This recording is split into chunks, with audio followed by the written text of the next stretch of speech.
Jeff, we have made it through the original run of Power Pack. And along the way, we've had guests, we've done a live show, and we've done interviews with the creators. Yeah, I remember. I was there, Rick. You remember that, right? Yeah, fine. But did you ever really think that we could have produced a mildly successful podcast about a comic book that we love? Truthfully, no, I didn't. Wait. I thought you always had faith in us. Me? Yes, you. Oh, you. I don't know, man. I was surprised that you actually became a competent editor. While I may be a professional editor of comic books and not podcasts, I still think the word competent might be a bit too high praise. Man, taking a hit from my co-host and Carl Potts, and I have to edit this? Not fair.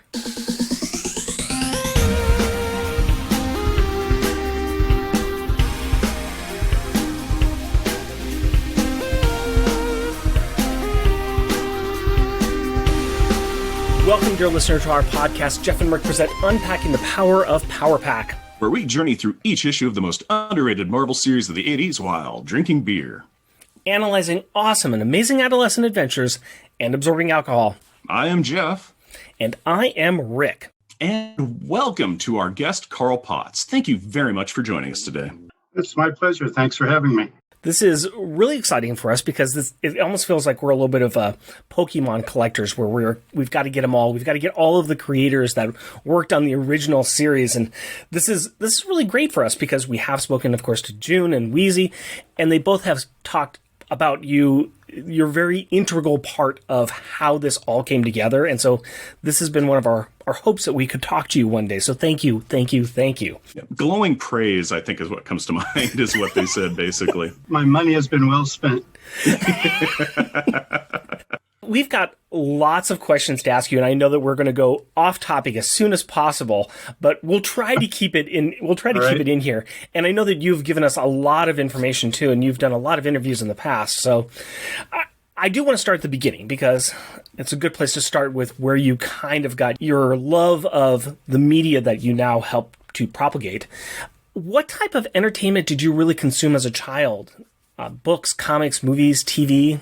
Was a child of the late 50s through the early 70s. TV was definitely a big part of it, especially Saturday morning cartoons, and then a lot of the ongoing series from the three major broadcasters at the time. Back then, there were very few channels. But I read a fair amount, everything from every comic I could find to a variety of fiction books, initially stuff aimed at kids. As I got a bit older, I got into kind of fantasy sword and sorcery stuff, and particularly Thafford and the Grey Mouser and Robert E. Howard, Fritz Lieber and Robert E. Howard. Then into science fiction, starting out, I guess, with Heinlein, and then going off into Kurt Vonnegut territory. But I also read a lot of nonfiction. I am a big history buff, and one of the periods I'm a major buff for is World War II. Both my parents are intimately involved in the Pacific Theater during World War II, so that might be part of the reason. So I read a lot of that. I've got such a huge library on World War II stuff that every night I go to sleep afraid that the attic ceiling is just going to come crashing down on me. There's so many books up there. I'm also a major amateur marine biologist and ichthyologist, and I was always torn when it came time to try and figure out what my profession was going to be between continuing on. At the time, I was actually the manager of a large record store. You guys know what a record store is? Oh, yeah. Intimately familiar. We grew up with Tower Records and a lot of the smaller little ones. I've got a little record collection still. Tower's biggest competitor was a chain called Warehouse Records, and I was the manager for one of those in California. Or go into marine biology or go into music, because growing up a California boy, it was mandatory that you were into a band. You were in a band. And then, of course, commercial art with a bent towards comics. So I started out, for some reason, the counselor I spoke to convinced me to go into music initially. But after the first quarter or semester, I switched to a commercial art course and took off from there. So that's how I ended up basically concentrating on martial art and comics. Okay, I got to piggyback off of this then. Since you were in California and everyone had to have a band, did you have a band? I was in a band, yeah. Okay. Tell us about that if you would, please. Yeah, what type of music was it? The rock and roll person, not rock and roll so much in the classic sense from the late 50s, early 60s, but more of a 60s rock and progressive rock and related genres. The band I was in, the lead guitarist was someone I went to high school with, even though we didn't form the band until we were freshmen in college. And he was a big blues person. I was like the rock and progressive part person. And the drummer, who was a friend of from high school of my girlfriend, was a big hard rock person. So we were constantly, pulling in all these different directions and very eclectic playlist, as you might imagine. We'd even combine things in weird ways, juxtapose things. Like we did a very authentic, faithful version of Folsom Prison Blues, the Johnny Cash. Mm-hmm. And with that last note, we faded into, as faithful as we could manage it, a version of Pink Floyd's Be Careful With That Axe, Eugene. And that's a good blend. That would really throw people in the audience for a loop, particularly those who weren't in normal mindset. I just thought it was a lot of fun. I always thought I was like a mediocre bassist and guitarist, but when I learned more about it, I realized I wasn't even mediocre. So I still have my instruments, but I very rarely drag them out. There's just not enough time in the day. But if there was, I would probably be relearning how to play guitar and bass because I miss it. That's really awesome. That's great. What was the band's name? Oh, man, it changed constantly. At one point, it was temporarily indefinite. And that turned out to be a problem because when there were flyers that went out for a concert we were going to be playing at, the term temporarily indefinite up there, half the people thought it meant that they weren't sure if the concert was going to happen or not.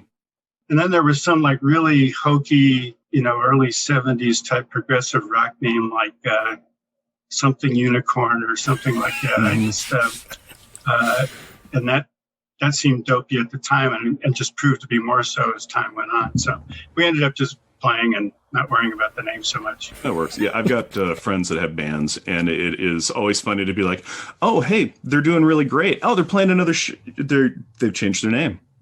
The band is 1, 2, 3, 4. 4 of the 5 members are the same, but there's a 5th person that's new. So I guess they needed to make an entirely new band. Okay.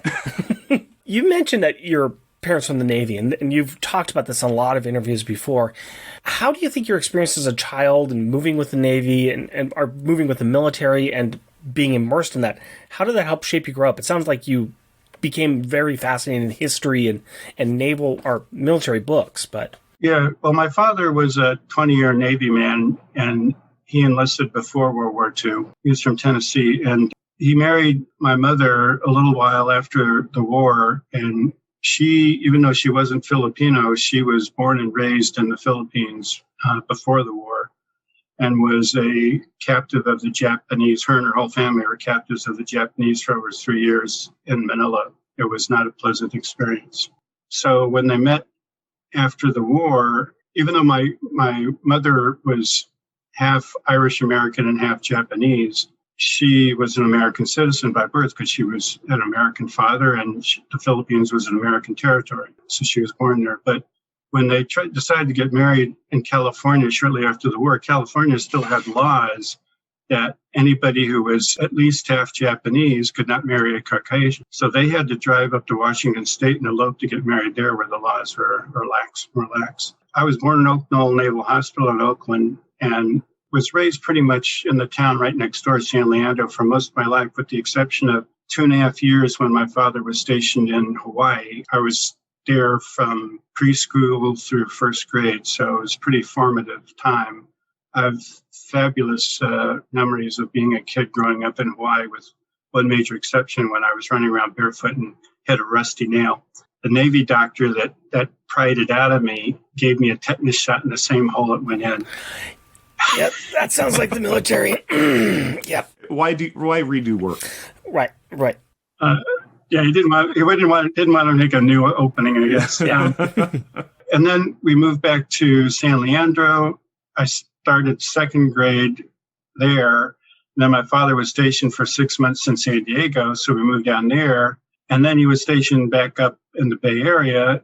So I had to go back to the school I originally started second grade at and finish it there. But the school systems in California didn't all run on the same lesson programs and so on. And the school I ended up in was way ahead as far as it came to reading and writing than the school in San Diego. So I had to really bust my ass to make sure I graduated second grade there. So in Hawaii, it was, like I said, it was just a fabulous place to grow up in. But it was also an incredibly diverse society there. Me being born to a Eurasian and having all these aunts and uncles and cousins around me that were Eurasian, I was used to that sort of interracial thing. And to me, that was the norm. And in Hawaii, it was somewhat similar to that. But there were, like my father, a lot of World War II vets there. And a lot of them didn't have my father's attitude. They still despised the Japanese and anything that had to do with them. Some of the older kids in school got wind that I was part Japanese, so a few of them started calling me a dirty Jap or whatever like that, just for the hell of it, because they picked up that stuff from their father. And so I got an early taste of, a little tiny taste of what it was like to be the target of that kind of racial attack, verbal attack. It's fun to have the inheritance of intolerance that people get, where it's just like aping things that they don't even understand. It's like, well, my dad says that, so I say it too, so that I have to believe this. It's like, yeah. Odds are, if you're going to rebel against that, it's not going to be when you're, in elementary school. No, it's going to be later. People I've known that have gone through that have they hit a stage where they're like, well, wait a minute, this actually is wrong, and that's not the kind of person I want to be. And then they really kind of become at odds with their family because of, like, you got to expand, you got to grow, and this is not kind of a right behavior to have. Yep. And then San Leandro, at the time, the town I spent most of the time growing up, it was very strange when it came to racial relations.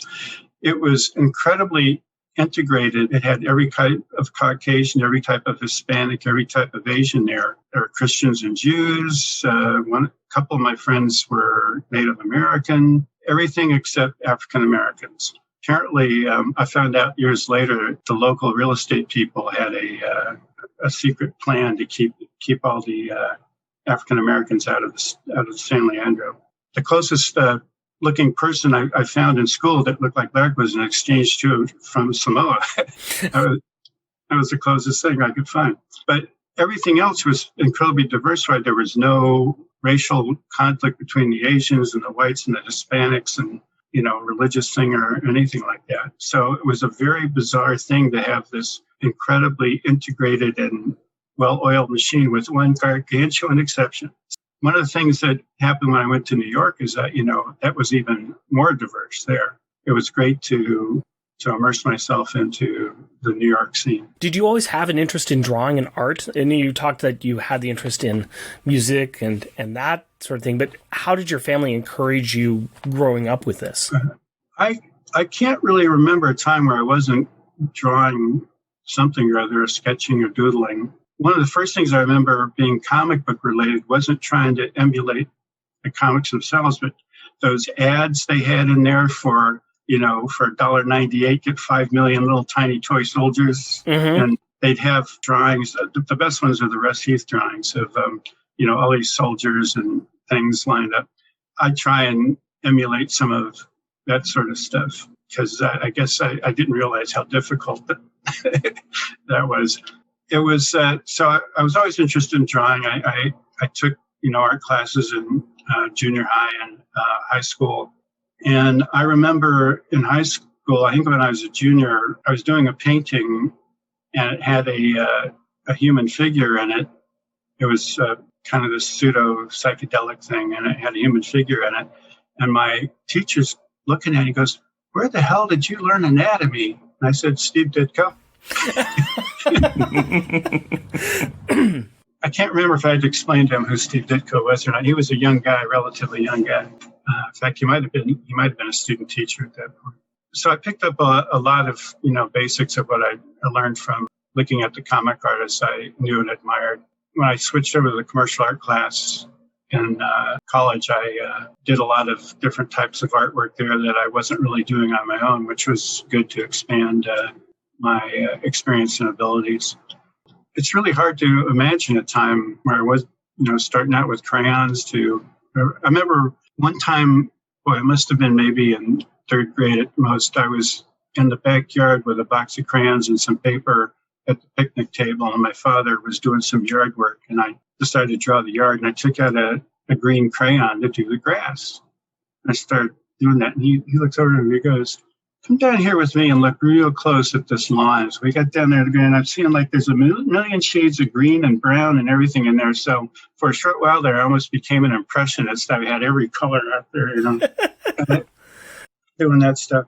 So it was just, my parents both had visually creative abilities as well as creative abilities elsewhere outside of the visual arts. My father was a master carpenter. Also, what used to be called mechanical drawing or drafting was all done by hand back then for blueprints and plans and so on. And unfortunately, I didn't learn that from him like I really should have, because he was always there if I needed something planned or made out of wood. He would do it for me, and I'd be very happy with the results, but I didn't really take the time to learn it from him, which I wish I had now. But my mother also, particularly when we were in Hawaii, she, in addition to playing the ukulele, she did some painting there, took some painting classes and so on. So they both had creative talent, and they both seemed to, be fairly encouraging. I remember when I got to be a teenager, I wanted to take some continuing ed classes in art at UC Berkeley and so on, and they were happy to pay for them, support me on that. And when I switched from being one fairly impractical major from music to another one in commercial art, they were a way to make it work, or I would find something else to go into. I think we can all agree that you did pretty well for yourself. Generally, yeah. There have been some rough times in there, but generally speaking, and the other thing is that the career that I had when I was full-time in comics, it was the vast majority of it was the best experience during my adult life, I think, in a lot of ways. Again, with some exceptions, but generally speaking, it was fabulous. And you can probably tell from speaking to some of the other people that worked on Power Pack that was kind of a special period in the industry and the business, and I think we all knew it at the time. We just didn't think it was going to end as soon as it did. You always expect the times to keep on going and going and going, and then all of a sudden, where did the fun times go? We were having a good time. Yeah. We got sold again to who, and they want to do what? What do you mean we're not doing as freeform kind of fun, offshoot kind of wacky stuff that we're assuming is going to bring in some money, but if it doesn't, that's okay because we're enjoying ourselves. But yeah, who's my boss today? Who's Yeah. The tail is wagging the dog now? We had a dog? Carl, I've read some interviews about how fortunate you were to meet and receive guidance from some legendary creators when you were young. Who of those was your biggest supporter, your best mentor? Boy, that's hard to say, but the person who probably did the most to help me out was Jim Starlin. When I was just starting to consider making comics a professional career, there was a convention at the UC Berkeley campus. And right before then, a number of comics creators that had lived in New York were established enough to move out west where they enjoyed it more. And that included Jim Starlin, Alan Weiss, Frank Brenner, Steve Englehart, Tom Warzikowski, or maybe some others that I'm blanking out on. I met the three artists at a convention, and in particular, Starlin and Weiss were very helpful with giving me feedback, and they allowed me, whenever I came up with a new batch of sample pages, to call them up and make an appointment to go over and show them to them and get more feedback.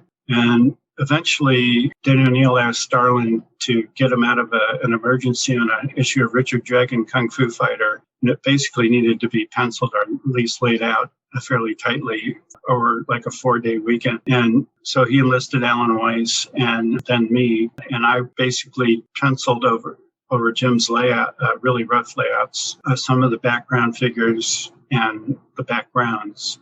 He and Alan Weiss divvied up who was going to do the finished pencils on different characters and different scenes. And then it all went to Al Milgrom to try and make it look somewhat homogeneous very quickly. But the rendering styles of Jim Starlin and Alan Weiss are not similar at all. It's kind of like almost like having, Neil Adams and Steve Ditko or Jack Kirby trying to pair up on a comic. The rendering approaches are very different. But it was a lot of fun, and I learned a lot. And then I told Starlin I was going to move to New York to try and break into comics.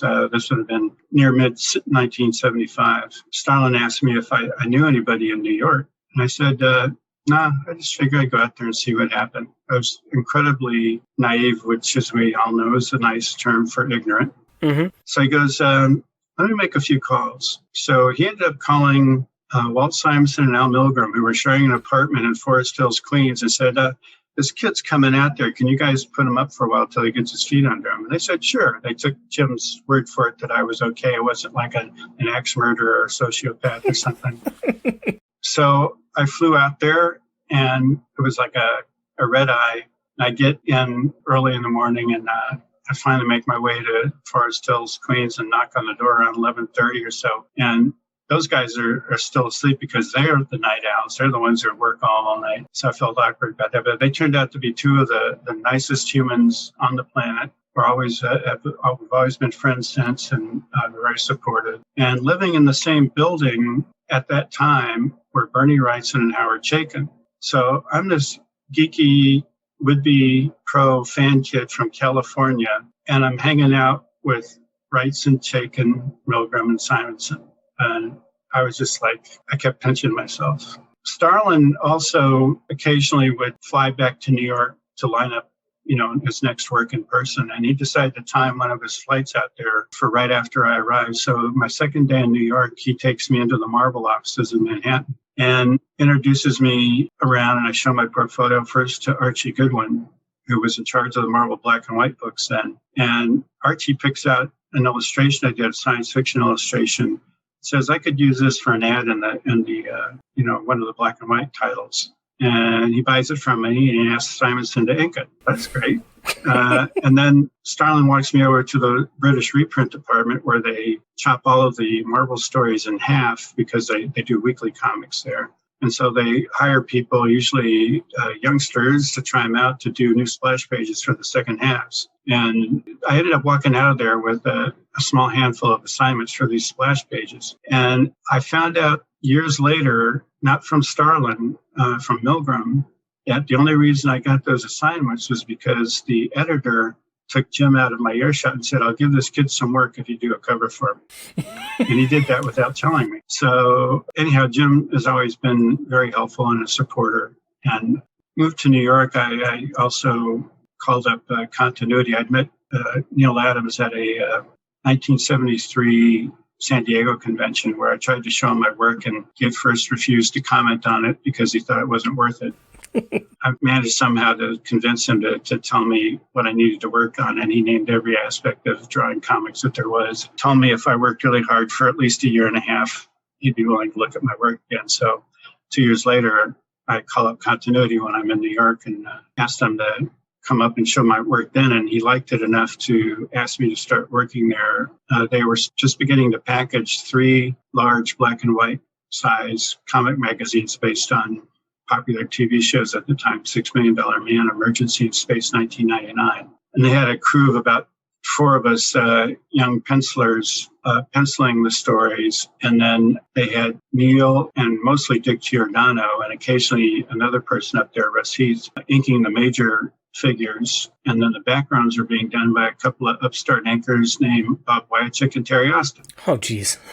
And so, I'd start out doing these little tiny layouts. Neil had everybody take 8.5 by 11 piece of paper and fold it in quarters. Mm-hmm. And each tiny quarter was basically a thumbnail drawing of the whole page. And then he'd go over them, and anywhere he felt that the storytelling didn't work or the drawing was weak, he'd go with his flare pen and either beef up the drawing or sometimes redraw the whole panel without erasing anything that was there before or penciling something new. He just had it in his head and drew over it. So, and then we'd take those into a room. He had these giant artographs, which are fancy opaque projectors that would project straight down on the drawing table, and we could adjust the size to fit the page that we were working on, the panel we were working on, and trace off the basic shapes. And then after that, we would do the tight pencils back at our desk. And then that's from there, if Neil approved it, it would go to the inking process. So by seeing what I originally did in those little tiny thumbnails, go through all these different stages and what ended up in the finished product, that's basically how I learned how to turn out professional looking work, because there wasn't a lot of really hands-on lessons there, where there wasn't really time for that. One of the few things I remember Neil taking the time to show me for the emergency books was how to draw tires and wheels at angles and 3/4 with all these different ellipses working in and out of each other, from the tire to the wheel rim down to the hub, back to the hub cap. It was strange that that's the one thing he took time to explain clearly. But everything else was more a matter of just looking at this thumbnail and the finished piece of work going, okay, that's how I should be doing it. That's my long-winded answer to whatever your original question was. That's okay. That's all right. That's all right. That's okay. I've read you talking about that before, which is so great to hear. It's kind of part of the problem, I think, of the interview process, where it's just like, oh, we're going to ask you some questions that you've answered a bazillion times. We want to try and hopefully get you with some new stuff as well. But if we don't, I apologize.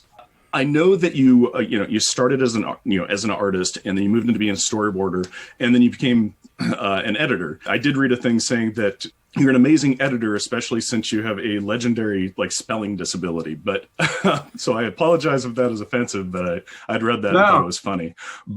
But could you kind of tell us what a comic book editor does? Because I'm sure that there's more to it than just checking for spelling and punctuation. No, as a matter of fact, I had to rely heavily on the proofreaders we had there, which were Flo Steinberg and Jack Gable, because I am not a great speller. I can spot things in other people's work better than I can spot them in my own. We're often most blind to our own mistakes, but we're really good at picking them out from other people's work. What was an editor back then, I think, is quite different than it is today. Back then, editors had a lot more control over the books they were in charge of. At the time I was hired, I had no plans to be an editor. I get a call out of the blue from Jim Shooter, who was the editor-in-chief at the time. He said that my friend Al Milgram was going to leave the editorial staff to be a full-time freelancer. Shooter didn't feel that any of the current crop of assistant editors were quite ready to promote, and that he talked to some people, and my name had come up a few times, which really surprised me because I'd never talked about being an editor. Maybe they wanted to get me to stop drawing. So one of the people, apparently the night before, he'd had dinner with Bill Sienkiewicz, who I'd known for a few years, and he talked about looking for an editor. And Bill said, hey, you should talk to Carl. I get this call out of the blue. And so I just, after thinking about it for a while, I decided to go for it, which I'm happy I did. But I always wonder, if there was an Earth 2 somewhere where I kept concentrating on the art and the writing, what would have happened? Because around the time I went on staff there is when I felt I was really starting to gel into a style and approach that I thought had a chance to be not only good, but popular. It showed up on a few of the covers I did around at that time. I went in there and fortunately, Milgram overlapped. His last week was my first week and helped me a lot. And then I also inherited his assistant at the time, Ann Nesenti, who was also a huge help. Basically, an editor back then was in charge of at least 5 monthly books, plus a handful of special projects or graphic novels or annuals and things like that. They were responsible for hiring the creative crew and for approving every stage of the work as it went through the creative and production process. I started out basically inheriting all the people on my books, and I pretty much kept them in place there. I didn't want to go in there and just start canning people because I wanted to put other people on. I didn't think that was fair. I wanted to try and work with the people that were there. Unfortunately, a lot of them were good, and I was really into continuing to work with them. Normally, an editor will hire the writer, the artist, penciler, inker, letterer, colorist, all the creative people to work on a book. And Marvel did what was called Marvel style then, which I don't think Marvel does anymore, much of it. DC always did full scripts for their stories, and the penciler would receive a full script, which was sort of like a screenplay, where except every panel had was described what exactly was going on in that panel, and that the dialogue and the captions and the sound effects were already figured out. Whereas Marvel style, as a penciler, you received a plot, and they could be anywhere from a couple of pages to, I don't know, 5 or 10 pages, depending on the person and the length of the story. If they were broken down at all, they were broken down like pages 1 through 5, this happens, pages 6 through 10, this happens. So sometimes there wasn't even that much of a breakdown. And so it was up to the penciler to figure out what they were going to show, what they weren't going to show, what they were going to emphasize or de-emphasize, what the sense of pacing was going to be, and so on. And then when the pencils were done, again, the editor's checking these things on every step of the way before they go to the next step. But after the editor approved of the pencils, then they would go to back to the writer to do the finished dialogue and captions and sound effects. And a big part of your job as an editor was to pair up the right writer and the right penciler, because when you're working Marvel style, they feed off each other. And if you've got the right people, the combination creates a better product than either one would do individually if they were working from a full script. But if one of them is lax or falling down on the job or too rushed or something, it can be a train wreck. So a big part of your job is to marry up the right combinations of people. Then you also have to work with the other departments, the promo and sales department, to help get the materials they need on time. Sometimes other things would happen and they'd want your input on like some licensed merchandise or whatever based on characters you were in charge of. And whatever books you had in your office, you were basically in charge of those characters. So if another office wanted to guest star them, they had, in theory, to get your approval how that character was handled. When things happened, like when the Punisher got popular and everybody and their sister wanted to use the Punisher in their books, I was constantly fielding all these different ideas for stories. Many of them were pretty whacked, and I had to politely say, no thanks. Oh, that's funny. So looking for a synergy that could work together, but I'd like that aspect where it's just like popular character. Hey, you know what would probably go pretty good? Punisher and My Little Pony. I think we could really do a hybrid thing of that. No? Okay, weird. How about... We did almost as wonky by having them in Power Pick. Yeah. That was interesting. Yeah. Yeah. I was going to say, you make fun of that now, but one of my favorite comic books out right now is Transformers and My Little Pony. And you would think that wouldn't work, but let me tell you, it works amazing. So it's the right artist, the right creator, the right people working together. And I think you did that pretty well. I think that's one of the keystones of your career. We sent a letter to John Bogdanoff saying that we were going to meet with you. And he said that you were one of the greatest representatives of the comic industry, always trying to help new creators. And he specifically remembers you showing him pages of a communist Chinese propaganda comics to illustrate storytelling in negative space. You sent those to us, and we've been looking through those most of today. And I wanted to talk a little bit about that because I can see your reasoning for it. But just can you talk for a little bit about how you discovered and how you used such an interesting source for teaching? Well, I was always interested in learning more about comics, but at the time, from when I was a fan through my early years as an editor, there wasn't a heck of a lot of literature on how comics worked in depth. Like the How to Draw Comics the Marvel Way is all about figure drawing and dynamics and some things about composition. There was no thing about how the heck do you tell sequential visual storytelling so that it's clear and compelling. Mm-hmm. And that's the art at the heart of comics. So there's no reference for that. So I was always looking for insights along those lines. And the prosing Squatrant, which was mostly aimed at EC people, people who were fans of EC, had an issue dedicated to Bernie Krigstein, whose famous EC story was The Master Race, but he did lots of great work. I read that. That's a very good one. Yes. Yeah. And he was mentioning somewhere in this interview about these Chinese comics that he'd seen, these propaganda comics where the compositions within the panels were, an amazing arrangement of positive and negative space and so on. And even though almost all the shots were medium distance down shots, they still had all this amazing composition work going into them. I got a quick glimpse of them in the fanzine. So I tried to hunt down the book that he was referring to, which was a collection of all these Chinese propaganda comics. And, back then there was no internet, mm-hmm. databases to search and all this stuff. So one day when I was walking on Telegraph Avenue in Berkeley, which has used to have all these great bookstores, I look at one of their display tables outside, and there it is sitting right on top. So it was a used copy because it had been out of print already. So I grabbed that, ran inside, and paid for it real fast. The other thing about those comics that just riveted me was the way that the main artist, whose name escapes me off the top of my head, I think I noted him to you. Original story by Lee Jun and adapted by Hiyu Z. Yeah, that's the second name is the artist. The naturalness of his figures, the body postures, the body language was just phenomenal. And if you look at all his crowd scenes, every person in there is an individual. You don't have a bunch of people just standing around rigid. They're all got some different posture, and sometimes there's some little story going on that isn't even verbalized. Like there's a sequence in there where there's a couple that are talking about some ridiculous communist principle. Their daughter is constantly either haranguing them for attention or getting bored and doing little things or tugging on them as they're walking.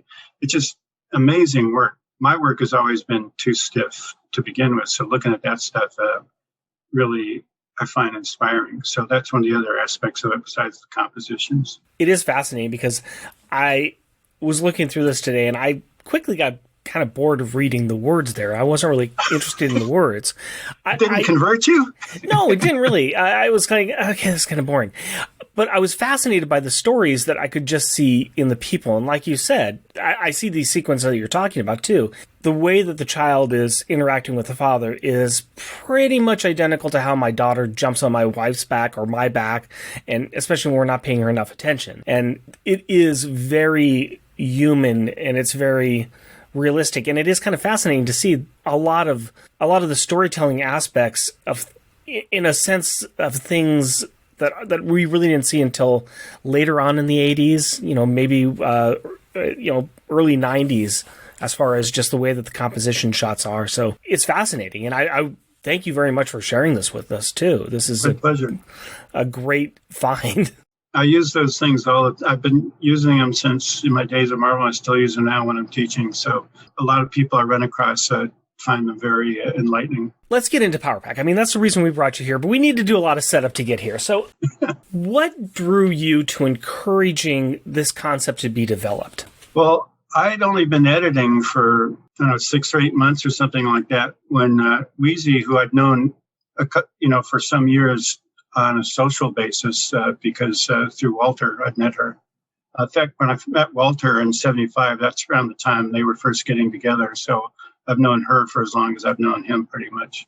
Probably tell she's one of the easiest humans on the planet to get along with.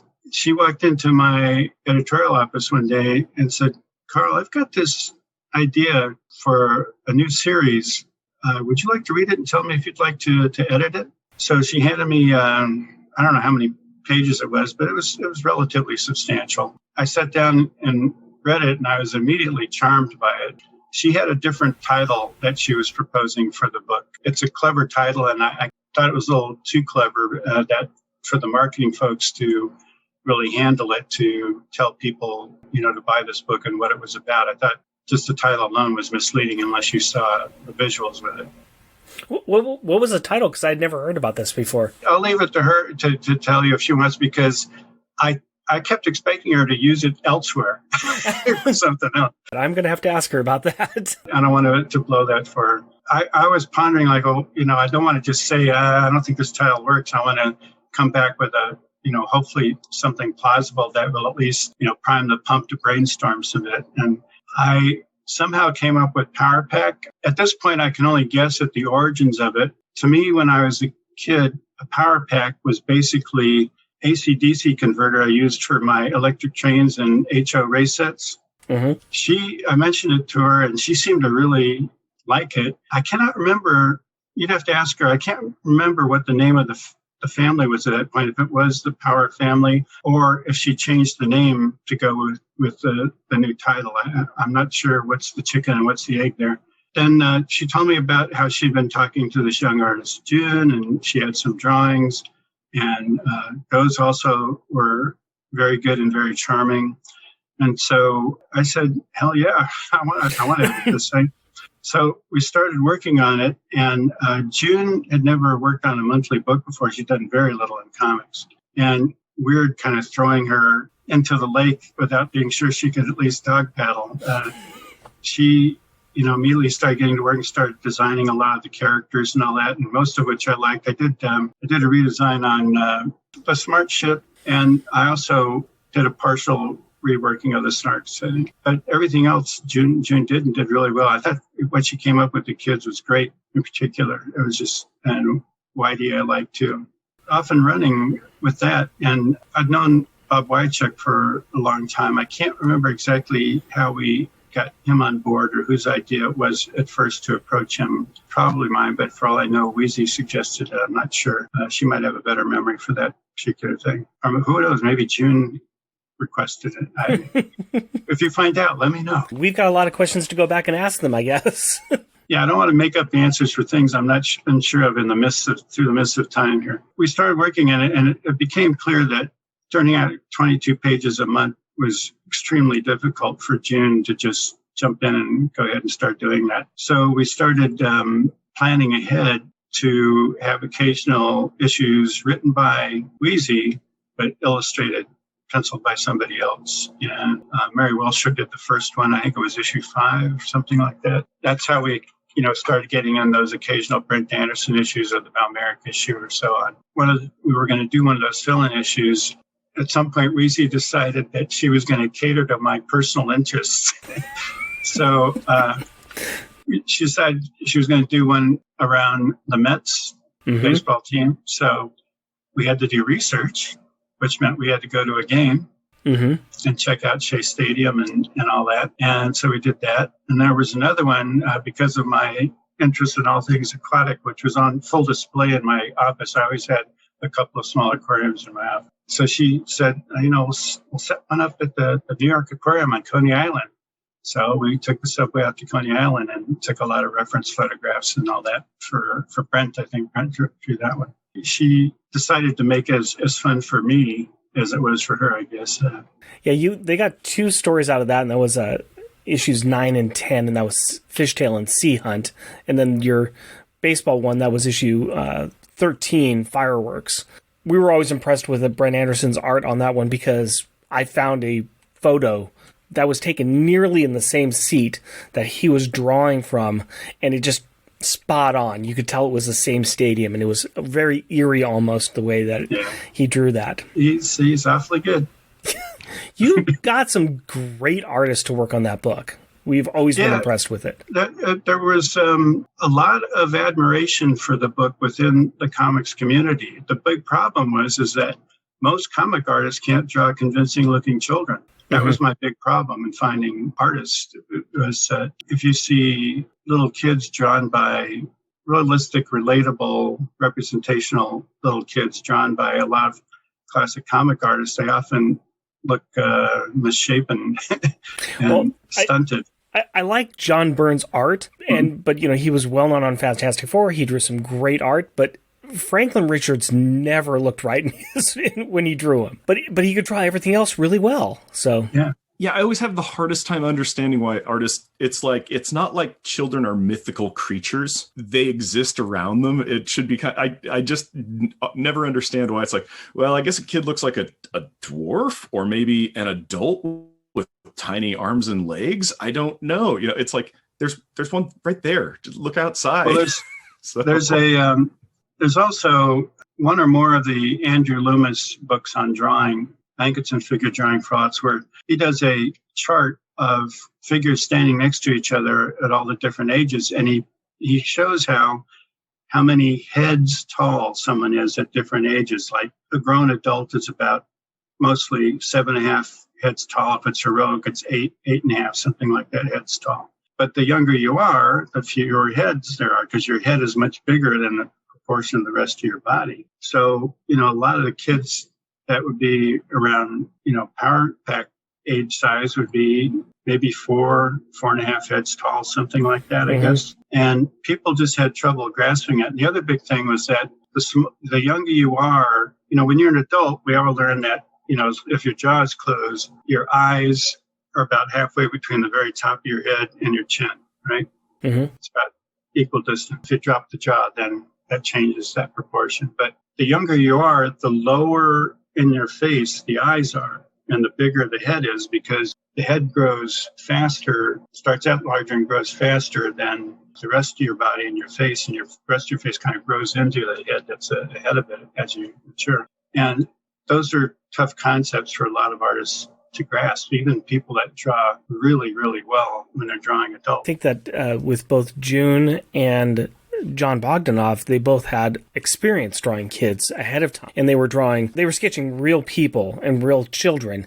And then they were just able to translate that into more of the cartoon aspect.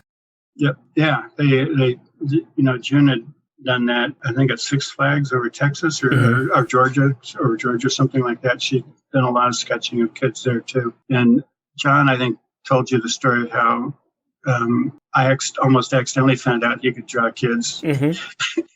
A sketch he had hidden in his portfolio fell out accidentally on my desk. It really seems like the secret to getting into Power Pack is you have to know the Simonsons. That seems to be the secret key that was right there.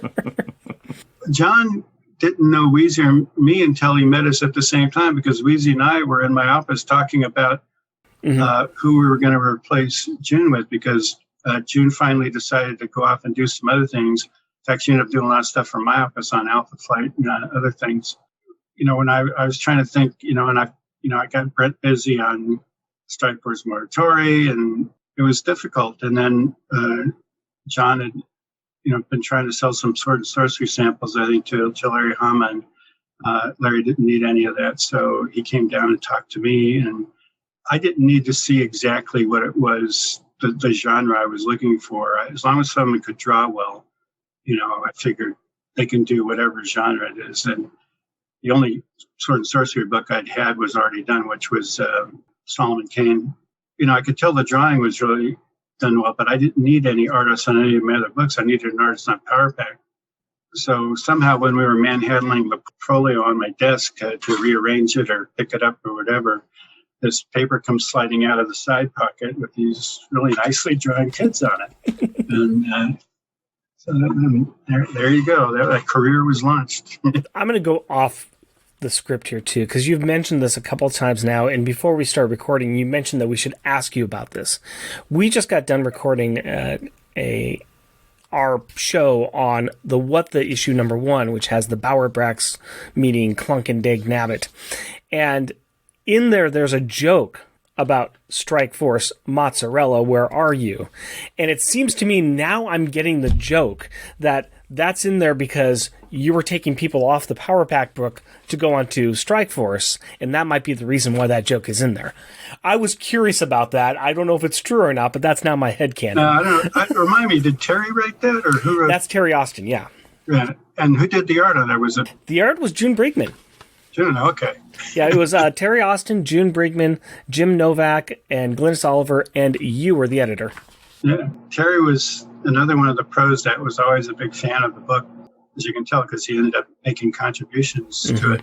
So it was great. It was a hit amongst the professional peers.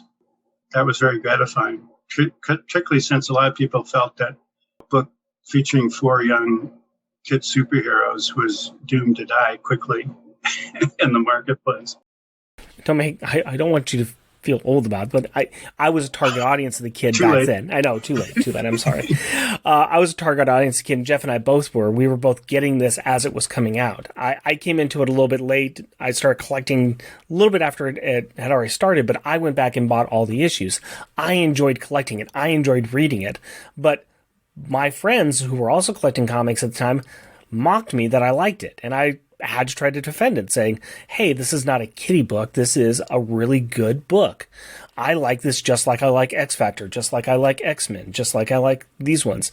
It wasn't until I was much older that I realized, is there a reason why I like all these books? They're all Louis Simonson related, and I was finding out that I liked Louis Simonson is the real key, but they're all friggin' good. They're all good. Yeah. Before we get off of you said that you wanted us to tell you how What the came about. When I was a kid, I had enjoyed Not Brand Deck, which was Marvel's first self-parody. ECHH, not brand ECHHH or something like that. It looked like the guy that everybody in the bullpen that worked on was just having a ball turning this thing out and making fun of themselves and their characters. In an editorial meeting, I brought up the idea of bringing back, at least trying a miniseries of, because miniseries were all the rage at the time, trying a miniseries of a new Marvel self-parody book. In the meeting, another editor said, "Oh, I was going to come up with a similar idea to pitch." So the editor-in-chief at the time, Jim Shooter, says, I guess he was playing Solomon or whatever, he goes, "All right, Carl, you do the first 2 issues, and the other editor will edit the other 2 issues, and whichever the best one was, if the book carries on, that'll be the editor." Well, the other editor was known for being, very kind of verbally clever and so on. And I'm pretty straightforward, no-nonsense guy. Not known for being Mr. Funny. And so everybody assumed that the other editor's books were going to be a lot funnier than mine. But you don't have to be a funny editor. You have to know what's funny and know the right people to hire to create a funny book. And I think I did that pretty well. So as you can probably tell by who became the editor for the ongoing series, who won that contest.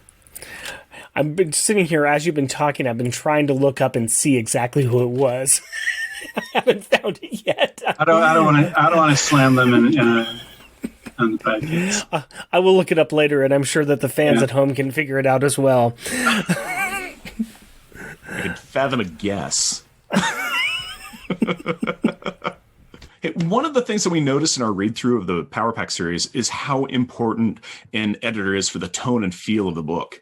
And we saw different creative teams come in, and we could recognize a different take that a writer or a penciler would bring. But it was when the editors changed, which they did kind of in rapid succession, that we could really tell there was a different feeling in the book. So how much control does a good editor have over a title? When I got promoted to executive editor, back then executive editors, there was just Mark Grunwald was the first one, and I was the second one. We were overseeing all the other editors. We divvy up which editors would be answering to which executive editor, because there was just the company was just growing so fast. There were so many editorial offices turning out so much product that the editor-in-chief couldn't keep track of it all. So that was Tom DeFalco at that point. So we brought in Mark Grunwald to be his executive editor. And then Archie Goodwin left to go back to DC. So they brought me in as executive editor to initially to look at the Epic stuff, but also to eventually divvy up into the Marvel Universe as well. But they would not allow executive editors to hands-on edit any books anymore. It was a really strange situation because I really missed that. Not only did I edit a lot of my books, I also did a lot of the layouts for the covers on my books. That's one of the things I did when I came in the wee hours of the morning before anybody else got there. Is I'd work on the cover layouts and give them to other people to finish. A lot of times, Kevin Nolan would save my ass by turning my little sketches into these amazing pieces. Somewhere on his old blog website, he's got 1 or 2 examples of these cat scratches I gave him and the stages he went through to turn them into these amazing covers. I wanted to keep my hand in creatively, but also I wanted to vary the covers month to month enough so that back then a lot of the books were still sold on the newsstands. Mm-hmm. And if 2 months of books of the same title happened to accidentally be racked at the same time, the retailer forgot to yank the old ones or whatever. And both of the covers look very similar. Someone might not pick either one up or might pick up the wrong one. Anyhow, so I really missed that aspect of it, but they took all of the books I had been line editing and gave them to different line editors to work on. I do not remember everybody that ended up editing Power Pack after that. Was Higgins one of them? Higgins was a writer, but as far as the editors that came off to you, there was Dan Chichester. Daryl Edelman did one, and then Michael Rockowitz was the editor until the ending. I didn't remember about Chichester. Chichester's a good writer and editor, so I'm assuming hopefully that book was okay. Yeah, he did 3 of the books there. He did 53, 54, and 55. Who do you have writing them? Do you know?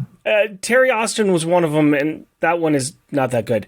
But he was the editor for Dynamite. That was the one that Judith Bogdanoff wrote, and then he did the Dwayne McDuffie Mysterio one, which those two are all right. But we were talking about a bad mix-up of characters. The one that he did with Terry Austin, that was the help me out. The Acts of Vengeance tie-in with Power Pack versus Typhoid Mary. Yeah. Those cross the board tie-ins were that's a whole nother story. That's a whole nother podcast. But but I don't think that, outside of maybe Chichester, I don't know that anybody else that you mentioned there had a real feel for the book. That's just my opinion. I might be wrong, but either that or they felt compelled somehow to radically alter it to whatever vision they had or the writer they hired had, which, I can somewhat empathize with. I remember at the time reading 1 or 2 of those issues, and I just couldn't read them anymore because to me it was like, seeing my babies, mishandled. Mm-hmm. I don't know if Wheezy felt similarly when she read them, or if she read them or not, or she'd be too nice to say so if she did. The comment that she gave us when they brought her back to do the holiday special, which was the cleanup and resetting of Power Pack back to 0. She was like, they brought us in, they were angry, we were angry, and we came in and fixed it. And they did a great job of fixing it. They really did. We got finished rereading it ourselves and looking at it, and it does a masterful job of doing a lot of retconning and bringing things back to the way they should be, and explaining away a lot of things that did happen. Yeah, I think Wheezy is an amazingly nice person, but her way of describing it was pretty much is like, I wanted to put my toys back on the shelf where I had left them. Yeah. Is basically what it boiled down to. So she's got a way of putting things, even if it's in a difficult situation. She has what Ralph Macchio termed the Wheezy effect and her superpower. She could have like a couple of creators, like when she was working with Claremont and Byrne on X-Men, and those guys often didn't see eye to eye, and both of them are very highly opinionated people and can get bent out of shape. They could go into a meeting with Wheezy talking about what's going to be happening in the upcoming storylines, and they would be at loggerheads about this, that, or the other thing. A lot of editors' offices, and probably including mine, someone would, at least one person would have come out of that meeting, if not both of them, being pissed off because they didn't get their way. The door would open from one of those meetings in Wheezy's office, and both Claremont and Byrne would come out smiling, each thinking that they'd gotten what they wanted, when in fact, more than likely, Wheezy had come up with a twist that was better than either of them, and she somehow convinced them, without trying, that those guys had come up with it. They had such great ideas. And she does it effortlessly. Like, I don't want to get the impression that she does it like she's this friendly Machiavellian. She's just such a genuinely nice person who's always interested in trying to get the best stuff done and have everybody play nice whenever possible. That it's hard to. I remember the first times I met her professionally, I'd done a color illustration on spec that I wanted to be on Savage Sword of Conan. She was editing at the time. And I brought it and showed it to her. And she basically told me, I can't exactly remember how, very nicely, that it wasn't good enough to be a cover, but she'd love to shoot it in black and white to be an inside frontispiece on the inside front cover. And I went out there with a smile on my face. So there's just a knack that she has. I wish I could, distill that essence and be able to use it myself. But this made me think of a question of, did you find it easier to work with, as an editor, with people who were editors in the past? Well, Marvel at that time, most of the editorial staff, not all of it, most of them were creators in some way, whether they were writers or artists or both. Like I replaced Milgram, who did everything, writing, penciling, inking. Of course, Archie was one of the most revered writers and editors in the business. Denny O'Neil, same thing. Larry Hama wrote and drew. Grunwald wrote, and he also drew that Hawkeye miniseries, but he mostly concentrated on writing. Bob Budiansky wrote and drew. Shooter wrote. Almost everybody up there was a creator in some way. So I guess it would depend on the personalities, because if they all have experiences being on both sides of the editorial desk, hopefully that gives them more insight into what needs to get done and, why they can't always get their way and that sort of thing. It just depends on the individual's personalities, I think. Since you left Power Pack, do you ever think back and think about any stories that you would have liked to have written or liked to have done on Power Pack that you left on the table when you left? There probably were, but I don't know that I recall them now. I remember for a lot of the books I'd edit, I'd have story ideas, but I didn't want to force feed them to the writers unless they were struggling to come up with something. That didn't happen with most of the writers that I had, like Mike Barron on The Punisher. Every 5 seconds he was coming up with another story idea. So that's why eventually I decided to write and do layouts for my own Punisher title, because he didn't need any other ideas I came up. Wheezy, she was never short on ideas. Lord knows Bill Mantlo was a machine that just came up with a gazillion ideas. Mark DeMatteis, no shortage of ideas there. Peter Gillis, definitely no shortage of ideas. So I must, maybe somewhere I've got these little sticky notes that I would jot these things down somewhere, and they're lost in a file somewhere of ideas. But off the top of my head, no, I would have liked to have seen more of worlds of the chameleons and the snarks, and dig a bit deeper there than we did. That's about it. Get more of the outer space and see more of the those interplays or other worlds that are around there, or how the different space factions work together. Yeah, and how the personalities were. Wasey was pretty good. Like, the snarks could have been just like these 2-dimensional cardboard cutout characters. She added personalities to a lot of them. And I would have liked to have seen more of that, about the intrigue going on and relationships within the snark world, things like that. Well, I don't know if you realize it or not, but that's one of the things that's happening at Marvel right now, is they're actually exploring the Snark Wars. Power Pack's not involved, but they are exploring the Snark Wars. So, oh, jeez. Well, they also had the chameleons working. Their chameleons were somehow intertwined with the Inhumans too. So the story ideas are still out there. Marvel still kind of plays with those every now and then, which is nice to see. Yeah, I'm afraid I don't keep track of a lot of what's been going on at Marvel and anywhere near recent times. Once in a while, I'll pick something up when someone I know really recommends something. And it's so rare that I do anything creative for them. I think the last thing I did was I wrote, penciled, and inked a 1-page for Marvel Comics 2001 or whatever it was. And then before that, I'd written a what-if story about what if Peter Parker had become the Punisher. They need to get you back sometime soon. Was that the one where he had the bullet shooter, like the wrist guns? Yeah. Yeah. Okay. I'm like, this is sounding familiar. Okay.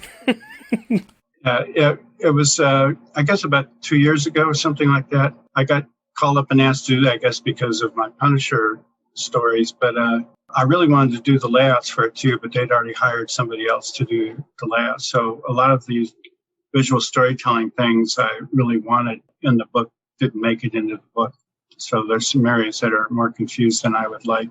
But that cover, if you look at it, it was sort of a takeoff on a cover that was from the original Punisher Limited series. The cover had been penciled by Mike Zeck and finished airbrush art by Phil Zimmelman. And whoever was doing this kind of homage to that cover for the What If story, if you look towards the bottom, that person has one leg. The garbage can, despite the fact of its positioning, can't possibly be hiding a pelvis and another leg. Huh. There. Do you see that? Yeah. Yeah, but when I pointed it out to the editor, they said it was too late to fix. I'm sure a lot of that kind of happens where it's like, well, yeah. Mm-hmm. Yeah, it's already out there in all the press and publicity stuff, so It's too late. Yeah, if people mention it, we can cover it later and just go, yeah, these things happen. Besides, we're 3 months ahead. We're in the future now. That was the past. I don't recall that now. We're moving on. Got to move on to the next big thing. But I enjoy the rare chances I get to do stuff there. It's nice. There's some, even though most of the people I worked with up there ages ago are gone, Ralph Macchio still does work there, and Tom Brevoort is there. Everybody else there is new, but the few of the new people that are new to me, a lot of them have been up there for a long time already, I've met and I liked a lot. Mark Basso, the guy that edited the What the Story, he's a really nice guy, very sharp guy. Well, they are getting Wheezy and June back. They had them come back for a one-shot last year, I think it was, or year before last. But they also have another miniseries that they're coming out with, hopefully before the end of the year. We should be seeing that one, which would be nice that they're doing Power Pack again there. And there was a Power Pack series that was just done by, that's that poster there. North? That was by right? Chris North. Yeah. And I cannot remember the other name off the top of my head, but it was really good. It was good, they got the real essence of the kids, even having them in today's life, but they got the good essence of the kids, which was nice to see. Well, next time I'm at the local comic shop, I'll check it out. I think you will. I think you should. It's a good little story, and I think it's pretty fun. Another point that John brought up when we wrote to him was your willingness to allow creators to work on other properties when they were assigned to a series. He pointed out how you allowed him space to work on Fantastic Four versus the X-Men by having guest artists come in.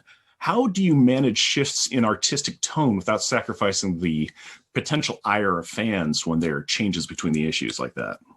I don't remember everything about those episodes at this point, but my guess would be that I was thinking that if John was interested in doing that and it was a temporary thing, I'd much rather keep him happy by doing that so that he'll come back to Power Pack than him having to make a decision where, I've got this big high-profile money-making thing over here being offered to me.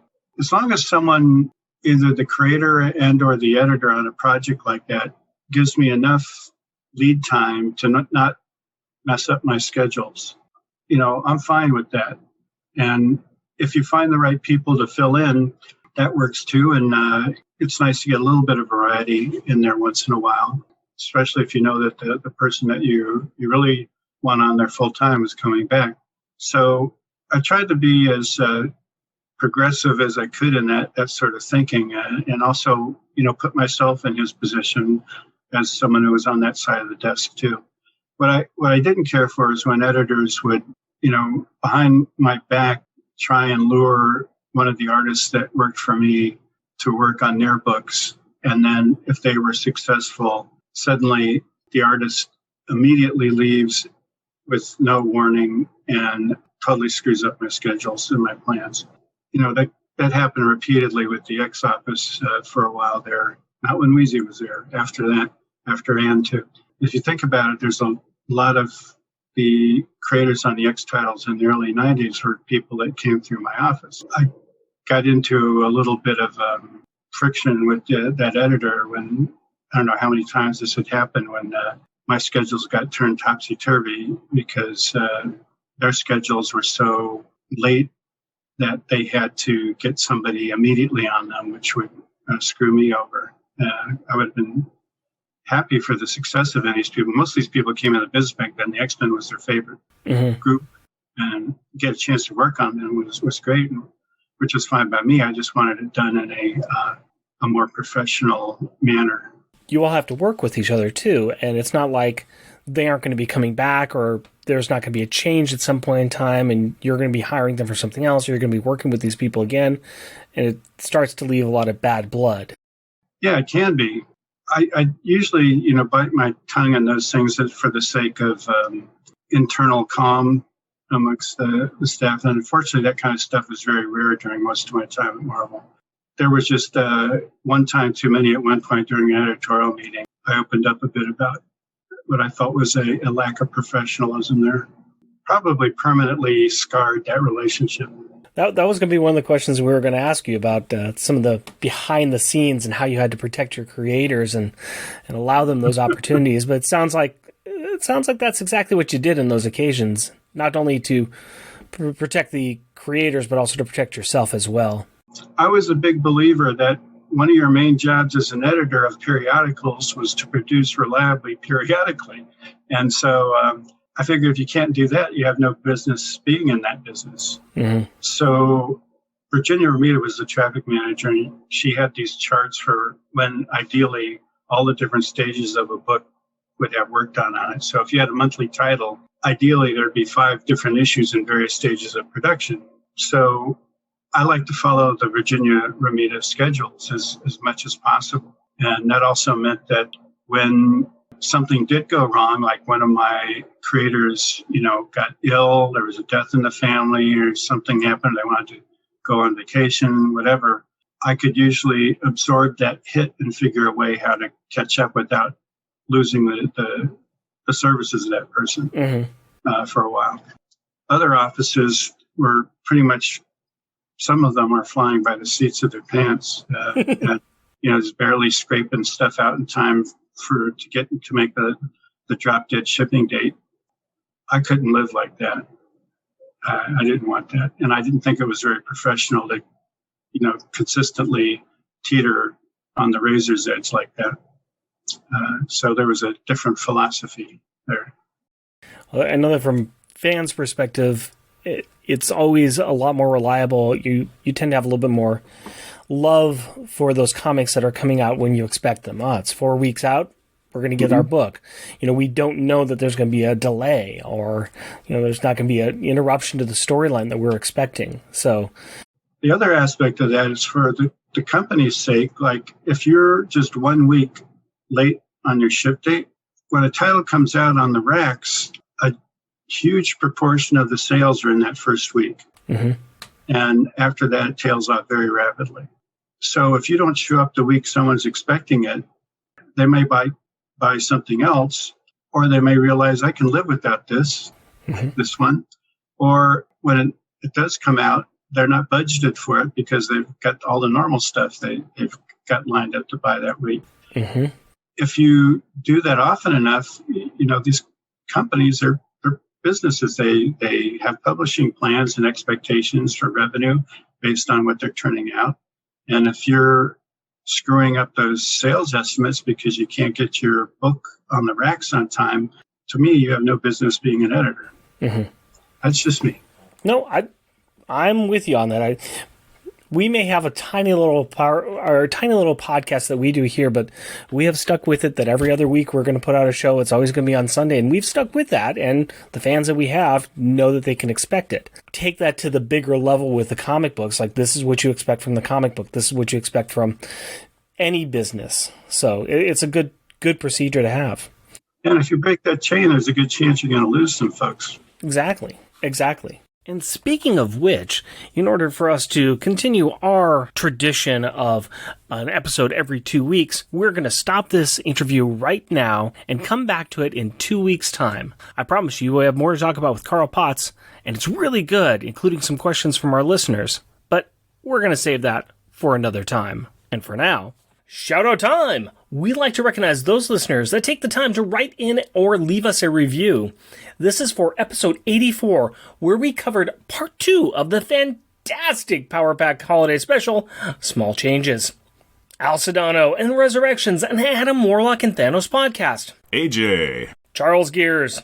Charlie Rose. Craig McNichol. Clinton Robinson and his shows Fan Film Fridays and Coffee and Comics. Craig McNichol. Ed 209. Rectal. Gotham's Kitten. Green Lantern HG. Hoover Jeremiah and the 4 Million Years Later podcast. Jeremy Daw. Luke Giaconetti. Sean and the Secret Wars and Beyond podcast. Sebastian. Tim Price, the Podcrasher, and his show, The Outsiders. Waffles from Waffles and Mario Talk About Things, who says, romance and Christmas? Those people at Jeff and Rick Present know what they're doing. And also, we need to thank our Patreon supporters, starting with adorably astonishing and amazing Andrew Burns. Cheerfully cheeky and charming Char Logan. Challenging cheesy and chuckling Charles Gears.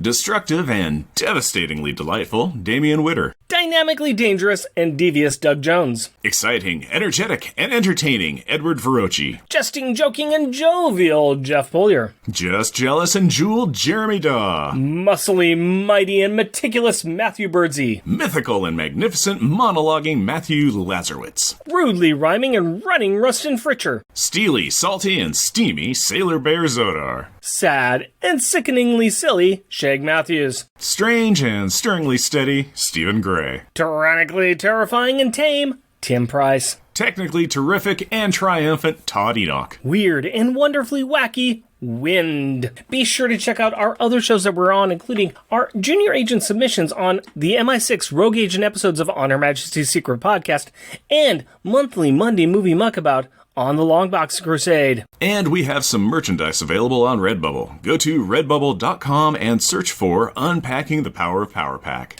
Jeff and Rick Present is a bi-weekly self-produced podcast recorded in front of a live studio audience of one blue pen in Portland, Oregon. If you would like to interact with us through the magic of the internet, you can do so through Twitter at Jeff and Rick Present, our Facebook page, Jeff and Rick Present, our email address, jeffandrickpresent, all one word, @gmail.com, or at our website, jeffandrickpresent.wordpress.com. Also, our YouTube channel is at Jeff and Rick Present. And if you would like to help support our show, we are on Patreon. You can find us at patreon.com, Jeff and Rick Present, all one word. We are also a proud supporter of the Hero Initiative, and we will be donating 10% of our Patreon donations to this great cause. We encourage everyone to give what they can to this worthwhile organization that helps the creators who provide us with such great content. Go to heroinitiative.org to find out more. Please rate and review us wherever you can. Tell your friends about us and share your love for us on social media. And as always, we want to thank the powerful people in our packs. My wife Cindy and our daughter Carrie. My fiancée Hillary and our daughter Aurora. Steinolabius Welter Storfi, Fungula Panchex, Gardner Eye Massage, and I can't, of course, forget Epicemium Australia, which might be my favorite. We love you. Until next time. Costumes off. Our theme music is 80s Action by Kevin MacLeod at Decopsic.com and is licensed under Creative Commons by Attribution 3.0 license.